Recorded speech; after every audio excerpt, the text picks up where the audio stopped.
مشاهدينا اهلا بكم في حلقتنا النهارده في برنامج حاجه حلوه.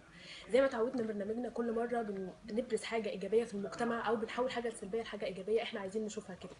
النهارده في حاجه عدت عليا على السوشيال ميديا، بصراحه انا ما قدرتش اعديها من غير ما اعمل عنها حلقه، وهي المفروض يتعمل عنها كمان حلقات. شفنا مساعده او مبادره بمعنى اصح، اطلقتها شابه بنت عاديه جدا. مساعده ساعد، اسمها مبادره ساعد. مبادرة ساعد دي بتساعد الشباب والشابات على الزواج. طب من ناحية ايه؟ من ناحية انها بتقدم فرص، ان مثلا فساتين فرح مش محتاجينها، بدل، اواني، الكلام ده كله اللي في شابات مش قادرين ان هم يجهزوا نفسهم. انا الصراحة البنت او الشابة اللي عملت المبادرة دي انا معجبة بالفكرة جدا، لانها مش بس المبادرة دي هي اللي اطلقتها والناس شاركت فيها بشكل او بصورة ايجابية جدا و بفاعليه كبيره جدا، لا ده كمان خلت مجموعه من الشباب ان هم بره المبادره دي يبداوا ان هم يشوفوا ايه اللي مش محتاجين يساعدوا بيه الشباب والشابات. طبعا دي حاجه كويسه جدا، وانا شايفه انها حاجه بتفيد المجتمع بصوره ايجابيه، او من ناحيه كمان السوشيال ميديا فالانتشار بتاعها كبير جدا. النهارده هيكون معانا ياسمين صاحبه مبادره ساعد. اهلا بيك يا ياسمين، مشرفانا في حلقتنا النهارده. ياسمين، انا في بدايه الحلقه كده عايزه اسالك ان اي رد فعل الانسان بيعمله بيكون وراه ظروف. يعني انا لو هعمل اي حاجه في ظروف انا تعرضت لها فبتخليني ابدا ان انا اساعد او اشارك في حاجه مش عايز حد يتعرض لي فيها.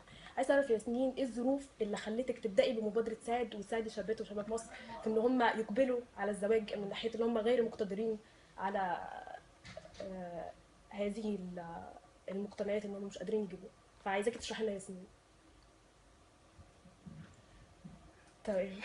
ياسمين، هنطلع تقرير نشوف قد ايه الناس تفاعلت مع مبادرة ساعد، وقد ايه الناس شاركت في المبادرة دي، ونطلع نسأل كمان في الشارع المصري هتساعد ولا لا. فاصل ونرجع تاني نشوف التقرير. ورجعنا لكم بعد الفاصل تاني بعد ما شفنا التقرير. بصراحة أنا سعيدة جدا بالناس اللي قالت إن كلها هتشارك في المبادرة دي، وأنا من هنا في مكاني بقول ندعم الشباب، ندعمهم بأي حاجة. يعني إحنا شفنا مبادرة كانت إيفنت صغير جدا ساعد شباب وشابات قد إيه، بحوالي 1000 أسرة ما كانتش قادرة على هذه المقتنيات. شفنا ساعدناهم إزاي، شفنا قد إيه الفكرة انتشرت كمان بره كتير جدا بره الإيفنت. انا سعيده جدا بيك يا ياسمين، وبصراحه انت نموذج مشرف جدا لمصر، ان هو قدر ان هو يساعد شباب وشابات بحاجه بسيطه جدا، بس ساعدت كتير قوي. بشكرك يا ياسمين انك كنت معانا النهارده، واتمنى ليكي الخير والسعاده دايما. وبشكر ضيوفنا ومتابعينا النهارده اللي تابعوا حلقتنا، ومعاكم استنونا في حلقه تانية وحاجه حلوه جديده في مصر. سلام عليكم.